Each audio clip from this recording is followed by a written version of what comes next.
लोग आज प्रकाश और आप देख रहे हैं लर्निंग प्लस चैनल। आज हम पॉलिटेक्निक सिलेबस के अकॉर्डिंग साइंस के कुछ इंपॉर्टेंट टॉपिक देखेंगे। चलिए फिर देखते हैं। आरेख चक्र रेखा क्या कहलाती है? आइसोथर्मस बोलते हैं उसको। आदर्श गैस की ऊर्जा निर्भर करती है मोलों की संख्या पर। सभी गैस शून्य आयतन प्राप्त करती है जब उसका टेम्परेचर -2730 डिग्री सी होता है, तब इसी को क्या बोलते हैं? परम ताप बोलते हैं। ठीक है ना। एब्सोल्यूट जीरो टेम्परेचर इसी को बोलते हैं। साइंटिस्ट के अकॉर्डिंग इससे और कम टेम्परेचर नहीं हो सकता। ठीक है ना। सैद्धांतिक रूप से न्यूनतम संभव तापमान इसी को बताया जाता है। ठीक है ना। नेक्स्ट, वे पदार्थ जो जलकर उष्मा प्रदान करते हैं ईंधन कहलाते हैं।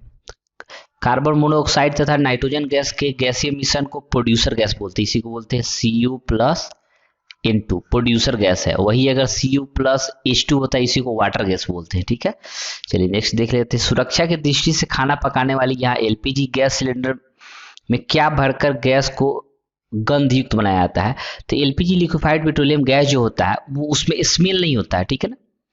तो गैस लीक होगा तो पता कैसे चलेगा, इसलिए उसमें स्मेल के रूप में इथाइल मार्केप्टन मिलाया जाता है। इथाइल मार्केप्टन, जिसके कारण से स्मेल होता है, हमको फील होता है। नेक्स्ट है, गोबर गैस में मुख्यतः होते हैं मीथेन। एलपीजी गैस में मुख्यतः क्या होता है? नॉर्मल ब्यूटेन आइसो ब्यूटेन का कंपोजिशन होता है। ठीक है ना। मुख्यतः ब्यूटेन पाया जाता है। एलपीजी का पूरा नाम है लिक्विफाइड पेट्रोलियम गैस होता है। सीएनजी की पारिस्थितिक महत्वपूर्ण क्यों कहा जाता है? क्योंकि इसमें कार्बन मोनोऑक्साइड बहुत कम होता है। ठीक है ना। सीएनजी में कौन सा ईंधन न्यूनतम पर्यावरणीय प्रदूषण उत्पन्न करता है? हाइड्रोजन। रॉकेट चलाने के लिए प्रणोदक का इस्तेमाल किया जाता है। कोयले की विभिन्न किस्मों में से कार्बन को प्रतिशत मात्रा सबसे अधिक किस्में होती है? कार्बन एंथ्रासाइड में ये 4 होता है। पीट होता है, लिग्नाइट होता है, बिटुमिनस होता है, एंथ्रासाइड 4 होता है। ठीक है ना। पीट, लिग्नाइट, बिटुमिनस, एंथ्रासाइड 4 कैटेगरी में था। एंथ्रासाइड में लगभग 96% कार्बन के आसपास होता है। ठीक है ना। इसलिए सबसे बेस्ट यही एंथ्रासाइड होता है। भूरा कोयला ब्राउन कोल के नाम से जाना जाता है, लिग्नाइट इसको बोलते हैं। ठीक है ना। पेट्रोल से लगने वाली आग को अगर इसको किस प्रकार कंट्रोल करते हैं तो अग्निशमन में क्या होता है? उसमें झाग वाला होना चाहिए, तभी उसको जल्दी से हम कंट्रोल कर पाएंगे आग जो लगा है। अग्निशमन में कौन सी गैस प्रयुक्त होती है? CO2 गैस होता है, जो आग चलने में कंट्रोल करता नहीं, उसको रोक देता है। ठीक है ना। और अगर ऑक्सीजन गैस मिलेगा तो आग तो और बढ़ेगा ना, CO2 गैस मिलेगा तो आग को कम करेगा। प्रति ग्राम ईंधन प्राप्त मोचित ऊर्जा की दृष्टि से सर्वोत्तम ईंधन कौन सा? हाइड्रोजन। प्रति ग्राम के अकॉर्डिंग सबसे अधिक एनर्जी इसी मिलता है। ठीक है ना। प्रोड्यूसर गैस Cu+N2 हो जाएगा। किसका प्रयोग नोदक या रॉकेट के ईंधन के रूप में किया जाता है? द्रव लिक्विड हाइड्रोजन और लिक्विड ऑक्सीजन का इस्तेमाल किया जाता है। ठीक है ना। रॉकेट के ईंधन के रूप में। उत्प्रेरक कैटलिस्ट की खोज बर्जीलियस ने की थी। ठीक है ना। उत्प्रेरक विष कैटलिस्ट पॉइजन होता है, क्रिया निरोधक, क्रिया को रोकने के लिए होता है। कैटलिस्ट का काम होता है क्रिया को और जल्दी से स्पीड करके खत्म करना। और उत्प्रेरक विष को होता है क्या होता है? क्रिया को और स्लो कर देना। नेक्स्ट, जैविक उत्प्रेरक क्या है? जैविक एंजाइम को बोलते हैं। हमारे शरीर में जितना ही फंक्शन जल्दी से काम करने के लिए एंजाइम की आवश्यकता होती है। ठीक है। तेलों में हाइड्रोजनीकरण के प्रयुक्त होता है निकेल का, उसमें उत्प्रेरक निकेल का इस्तेमाल किया जाता है। शीश कक्ष प्रकरण में उत्प्रेरक के रूप में प्रयुक्त किया जाता है नाइट्रोजन के ऑक्साइड का। कौन सा एंजाइम ग्लूकोज को एल्कोहल में परिवर्तित करता है? जाइमेज। ठीक है ना। सल्फ्यूरिक अम्ल बनाने में संपर्क विधि में उत्प्रेरक के रूप में होता है प्लेटिनम चूर्ण का इस्तेमाल किया जाता है। ठीक है।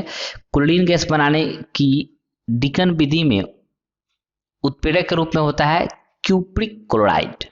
Cupric chloride.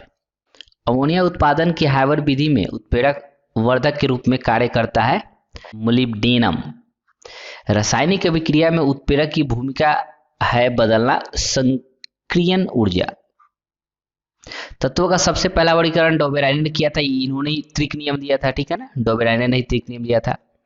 तत्वों के भौतिक और रासायनिक गुण के परमाणु भार के आवर्त फलन है, ये मेंडेलीव ने बोला था। इसी को गलत की करके आधुनिक आवर्त सारणी हम लोग पढ़ते हैं, जो परमाणु संख्या के अकॉर्डिंग सजाया गया, इसलिए परमाणु संख्या के आवर्त फलन है। लेकिन मेंडेलीव ने उस समय क्या बताया था? परमाणु भार के आवर्त फलन है, और परमाणु भार के हिसाब से वो पीरियोडिक टेबल बनाए हुए थे। ठीक है। अक्रिय तत्व इनर्ट गैसेस के समूह को शून्य ग्रुप बोलते हैं। सबसे लास्ट में 18th नंबर ग्रुप होता है, उसको अक्रिय गैस बोलते हैं।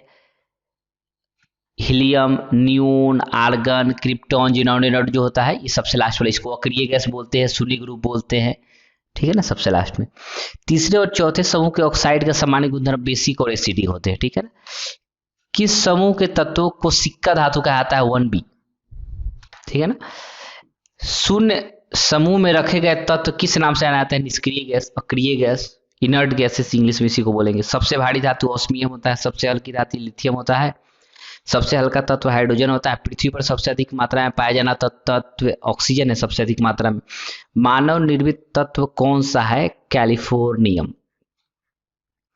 आजकल सड़क की रोशनी में पीले लैंप बहुतायत से प्रयुक्त हो रहा है, इस लैंप में सोडियम का प्रयोग किया जाता है, ठीक है ना। कॉस्टिक सोडा का रासायनिक सूत्र NaOH होता है, बेकिंग सोडा होता है NaCO3 होता है, साधारण नमक सोडियम क्लोराइड होता है NaCl होता है। सागरीय जल की लवणता में किसका अधिकतम योगदान होता है? सोडियम क्लोराइड NaCl होता है। खाने का नमक किससे बनता है? मजबूत मतलब स्ट्रॉन्ग एसिड स्ट्रॉन्ग बेस मिलेगा तभी क्या बनेगा? खाने वाला नमक बनेगा। बेकिंग सोडा का रासायनिक नाम होता है सोडियम बाइकार्बोनेट होता है, ठीक है ना। फोटोग्राफी में स्थायिकर के रूप में प्रयुक्त होने वाला रसायन है सोडियम थायोसल्फेट होता है। मिल्क ऑफ मैग्नीशिया एक निलंबन है मैग्नीशियम हाइड्रोक्साइड का, ठीक है ना। पर्णहरित का धातु संघटक है मैग्नीशियम, क्लोरोफिल की बात की जा रही है, ठीक है। प्रति अम्ल के रूप में क्या किया जाता है? किस जो इसका प्रयोग किया प्रति अम्ल में, उसमें क्षारक का इस्तेमाल किया जाता है मैग्नीशियम हाइड्रोक्साइड। अति मुलायम खनिज टाल्क मुख्यतः होता है मैग्नीशियम सिलिकेट होता है। यद्यपि भूपटल में एल्यूमिनियम की मात्रा को लोहे से अधिक और फिर भी एल्यूमिनियम लोहे से महंगा होता है, क्योंकि माने धरती पर सबसे अधिक मात्रा में हमारे पास क्या है? एल्यूमिनियम पाया जाता है। उसके कंपेयर में लोहा माने आयरन कम है, फिर भी आयरन सस्ता है और एल्यूमिनियम महंगा है, क्योंकि आयरन को जो अगर प्यूरिफाई करके उससे कोई इंस्ट्रूमेंट बनाते कोई भी चीज तो वो जल्दी से बन जाता है, जबकि एल्यूमिनियम को प्यूरिफाई करते हैं तो उसमें प्रोसेस में ज़्यादा अधिक खर्च होता है, ठीक है ना, इसी कारण से महंगा मिलता है। भारत में एल्यूमिनियम उपक्रम की स्थापना हेतु आवश्यक न्यूनतम मापदंड बॉक्साइड किसकी आवश्यकता होती है? विद्युत के लिए। अस्थियों और दांतों में मौजूद रासायनिक तत्व है कैल्शियम फॉस्फेट होता है, ठीक है ना। हमारे शरीर का सबसे हार्डेस्ट सब्सटेंस है इनेमल जो होता है, दांत का जो सबसे ऊपरी लेयर होता है इनेमल, ठीक है ना। प्लास्टर ऑफ पेरिस का रासायनिक है, फॉर्मूला लिखा हुआ है CaSO4 इंटू हाफ H2O होता है, CaSO4 इंटू हाफ H2O। ये प्लास्टर ऑफ पेरिस है, अगर यहाँ पर 2 हो जाएगा तो ये जिप्सम हो जाएगा, ठीक है ना। नेक्स्ट है डोलोमाइट का रासायनिक सूत्र है CaCO3 इंटू MgCO3 होता है। प्लास्टर ऑफ पेरिस का रासायनिक नाम होगा calcium sulphate hemihydrate, calcium sulphate 1/2 होता है इसलिए हेमीहाइड्रेट होता है, ठीक है। If you like the video then like subscribe and share for the further videos.